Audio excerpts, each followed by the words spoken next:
Hi అండి, welcome back to my channel.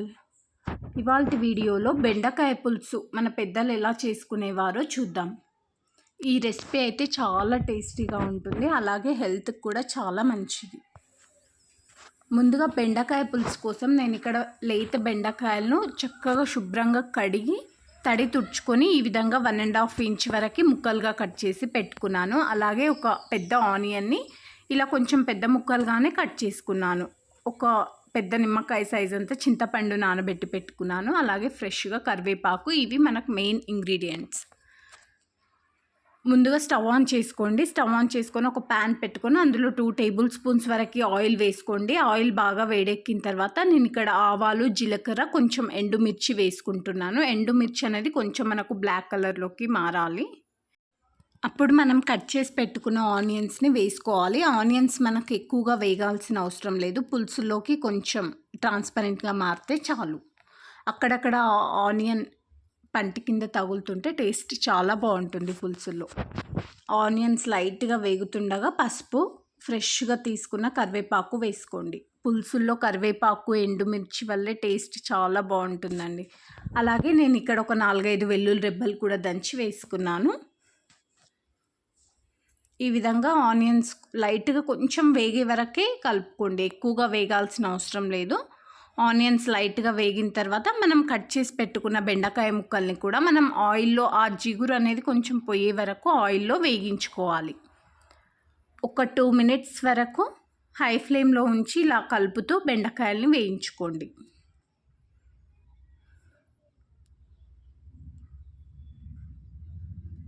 బెండకాయ ముక్కలు అనేది మనకు కొంచెం ఇక్కడ ఆయిల్లో వేగినట్టు కావాలన్నమాట. ఆయిల్లో వేగితేనే బెండకాయ ముక్క అనేది మనకి ఆ పులుసు అనేది మరీ జిగురు ఉండకుండా ఉంటుంది. ముక్కలు కొంచెం వేగిన తర్వాత ఇక్కడ నేను కొంచెం సాల్ట్ వేసి కలుపుకుంటున్నాను. మీరు ఈ పులుసులో వెల్లుల్లి రెబ్బలు కాకుండా అల్లం వెల్లుల్లి పేస్ట్ కూడా యాడ్ చేసుకోవచ్చు. ఈ విధంగా కొంచెం వేగిన తర్వాత మనం ఇక్కడ రెడ్ చిల్లీ పౌడర్, మీరు తినే కారాన్ని బట్టి వేసుకోండి. నేను ఇక్కడ 1 టీ స్పూన్ వరకు రెడ్ చిల్లీ పౌడర్ యాడ్ చేసుకొని 1 నిమిషం పాటు కలుపుకొని మనం ఇందాక చింతపండు నానబెట్టి పెట్టుకున్నాం కదా, అది గుజ్జు తీసుకొని మనం ఇక్కడ చింతపండు గుజ్జును యాడ్ చేసుకోవాలి. ఈ విధంగా మనకు ఆ రెడ్ చిల్లీ పౌడర్ అనేది కొంచెం ఆయిల్లో వేగడం వల్ల మనకు పులుసులోకైనా దేనిలోకైనా కలర్ మంచి వస్తుంది, చూడడానికి కూడా కలర్ఫుల్గా ఉంటుంది, టేస్ట్ కూడా చాలా బాగుంటుంది. మనం ఇక్కడ చింతపండు గుజ్జు వేసుకున్న తర్వాత అలాగే మనకు పులుసు ఎంత క్వాంటిటీ కావాలో చూసుకొని ఇక్కడ నేను మరో 200 ml వరకు వాటర్ యాడ్ చేసుకొని ధనియా పౌడర్ 1/2 టీ స్పూన్ ధనియా పౌడర్, అలాగే వేయించి పొడి చేసుకున్న నువ్వుల పొడి కూడా వేసుకున్నాను. 2 టీ స్పూన్స్ 3 టీ స్పూన్స్ వరకు వేసుకున్నాను. అలాగే కొంచెం జీలకర్ర, మెంతులు 2 కలిపి పొడి చేసి పెట్టుకుంటాం కదా, ఆ పొడి కూడా ఇక్కడ 1/2 టీ స్పూన్ వరకే యాడ్ చేసుకున్నాను. ఈ విధంగా అన్నీ కలిపి ఒక 5 మినిట్స్ దాన్ని బాగా ఉడికించుకోవాలి. ఉడికిన తర్వాత మనం ఈ పులుపుకు తగినంత బెల్లం కూడా యాడ్ చేసుకోవాలి. మీరు తీపి ఎక్కువగా తింటే బెల్లం కొంచెం ఎక్కువ యాడ్ చేసుకున్నా పర్లేదు, టేస్ట్ చాలా బాగుంటుంది. పుల్లగా, తీయగా, కారంగా, చిరు చేదు ఆ బెండకాయ టేస్ట్తో కలిసి పులుసు చాలా ఎక్సలెంట్గా ఉంటుంది. ఫైనల్గా కొత్తిమీర వేసుకొని గార్నిష్ చేసుకొని ఒక 5 మినిట్స్ కుక్ చేసుకోండి.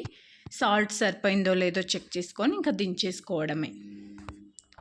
ఈ బెండకాయ పులుసు మాత్రం చాలా అంటే చాలా టేస్టీగా ఉంటుంది, తప్పకుండా ట్రై చేయండి. మీకు ఎలా కుదిరిందో కామెంట్ చేసి చెప్పండి. చూస్తున్నారు కదా గుజ్జుగా ఎంత చక్కగా ఉందో. ఓకే అండి, మీకు నా వీడియోస్ నచ్చినట్టయితే నా ఛానల్ని లైక్ చేయండి, షేర్ చేయండి, సబ్స్క్రైబ్ చేసుకోండి. మరిన్ని వీడియోస్తో మళ్ళీ కలుద్దాం.